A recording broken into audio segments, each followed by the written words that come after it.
একবার এক ব্যক্তি বনের মধ্যে একটি ঈগলের ডিম খুঁজে পান। তিনি ডিমটি এনে তার খামারের একটি বুনো হাঁসের বাসায় রেখে দেন।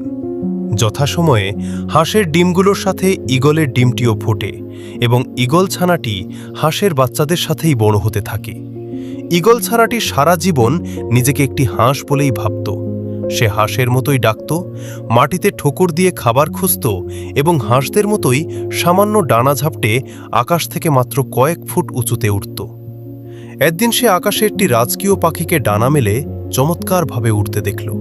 সে অবাক হয়ে অন্য হাঁসদের জিজ্ঞেস করল, ওই অসাধারণ পাখিটি কে?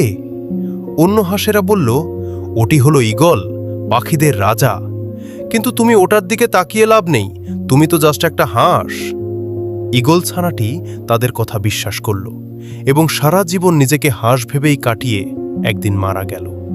শিক্ষা: আমরা অনেক সময় আমাদের চারপাশের নেতিবাচক মানুষ বা পরিবেশের কথায় নিজের আসল যোগ্যতা ভুলে যাই।